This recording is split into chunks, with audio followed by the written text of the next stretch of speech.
Hi Taurus, here's a general look at your solar chart for August 2013, and even though the Sun is in an area where you may be mulling things over, you may be feeling a little bit more emotionally sensitive, you may be giving your attention more to a hub of activity or a kind of a neighborhood or a community or a particular sort of base of operations somewhere within which quite a lot it could be happening.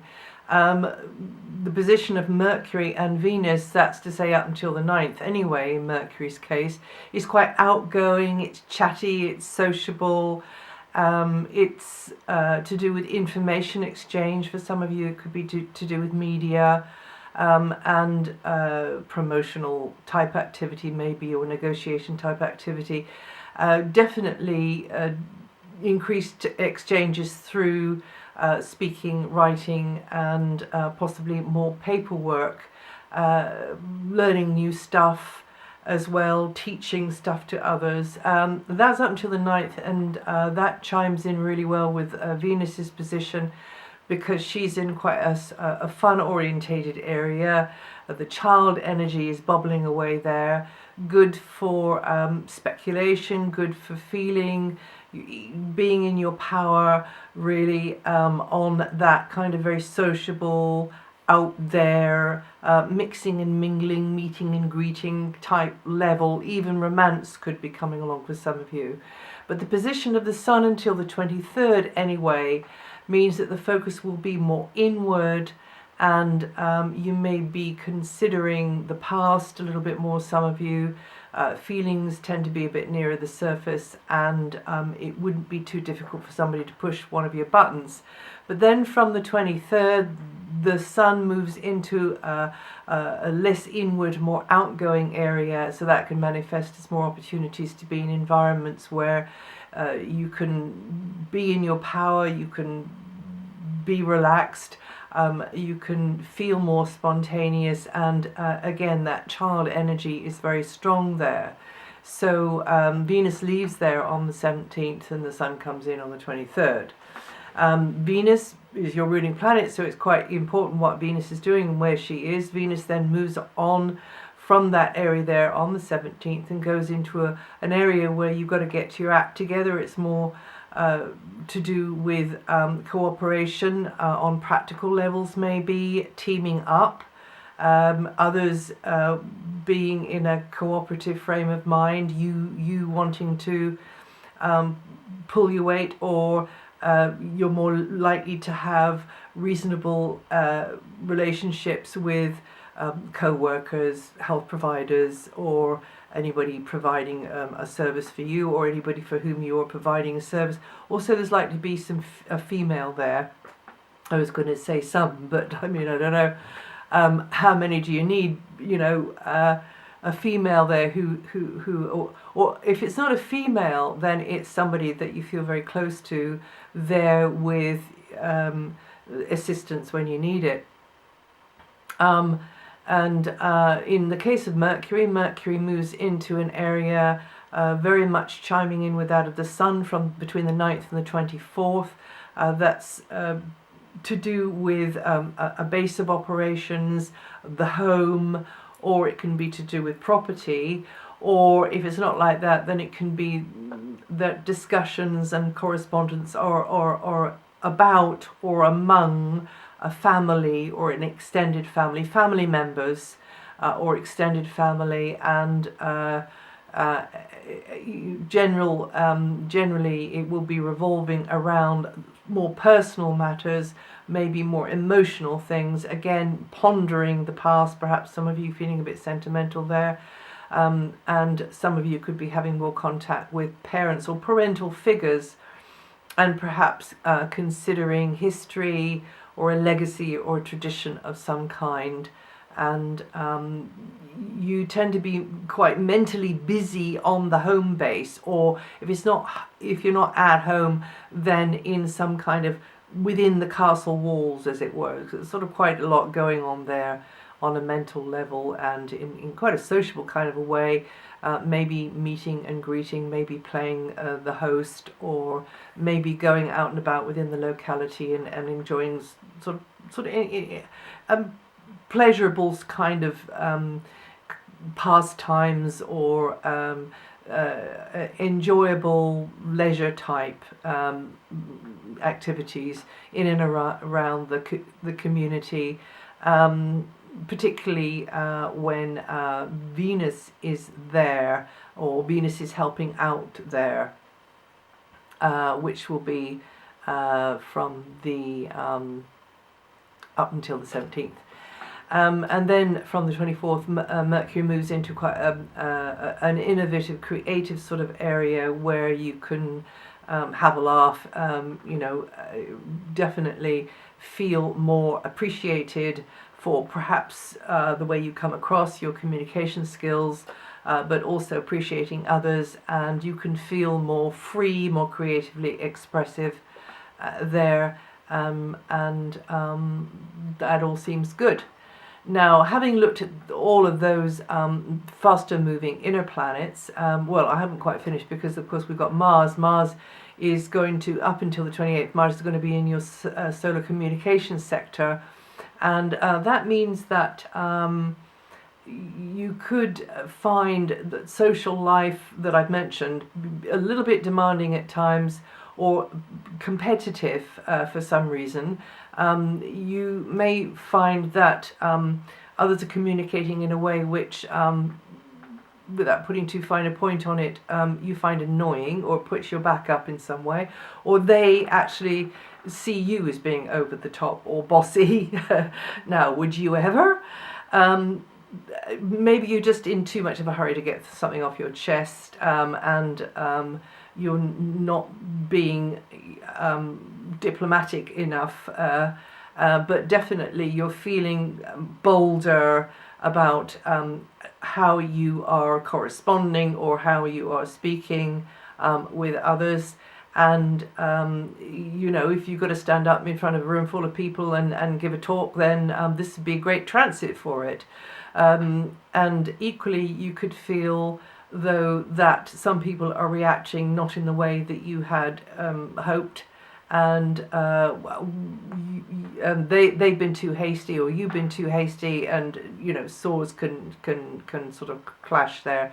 But it's best to try as much as you can to keep lines of communications open, because it's better to be kept in the picture, or to keep somebody else in the picture, rather than to be secretly worrying or fuming about something. And there could be, as I say, more paperwork, more correspondence, more IT type things, and you could be developing yourself through this communications area, or indeed it's to do with education as well. Teaching, or being the pupil yourself if you're not the teacher. And you're definitely now able to define your objectives more clearly and get the picture, be proactive with things, and speak up and express yourself in whatever way. It might not be through speaking, it might be in some sort of more creative way, one of the creative arts. Or should I say, just through one of the arts, because of course speaking can be very creative, and also writing. But you will definitely have more of an appetite for education and information exchange. You're very much in the stream of information exchange with Mars here, to the extent that it's a lot of left brain stuff going on. So, try to let go and just kind of try to do some one-pointed focus and not have too many mental things going on at the same time. And then from the 28th, Mars moves into the root of your chart, and then you could be busier than usual around a base of operations there, even more hustle and bustle going on around you, whatever that is about. But this tendency for you to feel a little bit more sensitive will continue. Although, having said that, some of the other planetary activity is a lot lighter and easier and more. It's less inward. It's more outward. So you've got quite a sort of balance of the two. But having looked at those inner planets, the faster moving planets, I just want to mention that astrologically speaking, we've got quite a lot going on in the sky. This month it's quite a mega month really, because we've already got the long-standing Uranus-Pluto transit, which is shaking everything up and changing the world before our very eyes, making history, and we are the children of that special age. That's going to be going on to 2020. But we've also got the Grand Trine, which I spoke about last month, and I also did a separate video, which you'll find on YouTube or on my website somewhere. The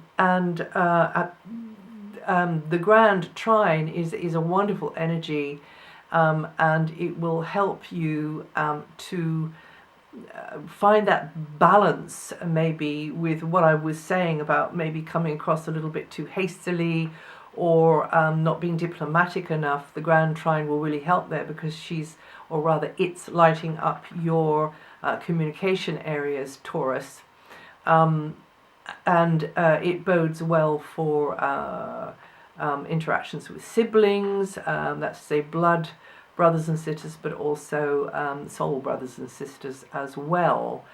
And also putting something out across the wider stage, it can be too.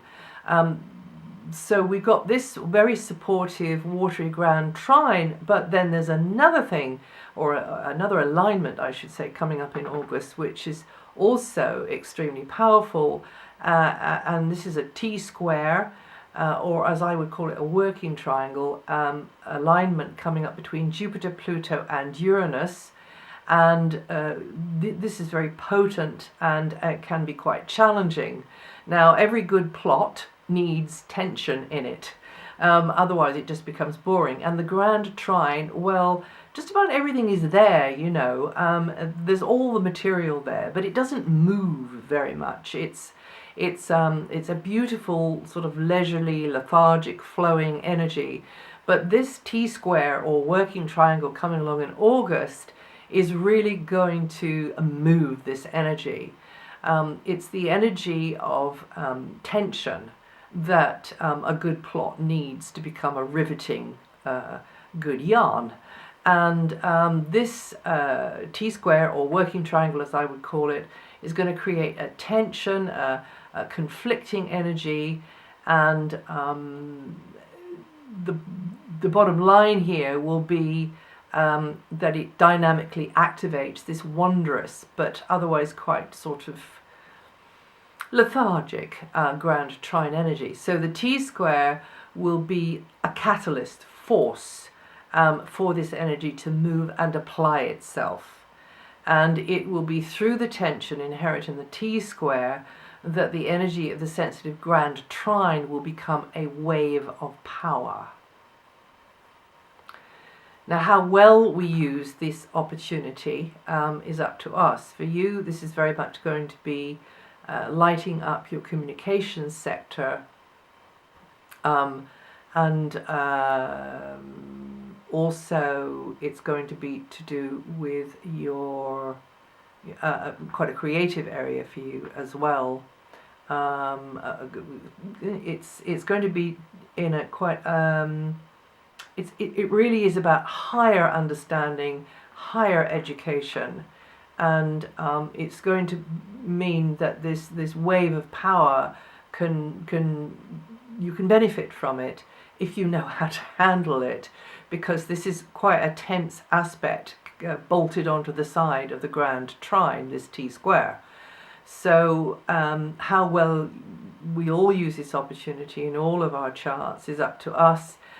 It'll be up to us to choose whether we put our awareness where the tension is, the hubble, bubble, toil and trouble is, or where the superconductor of this positive energy lies. So there it is, in a nutshell, as far as I see it. And the transit is exact on August the 8th, but we will be feeling it all month.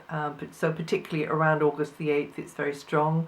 and it will be felt mostly by those born near the end of the previous month or the beginning of the next month.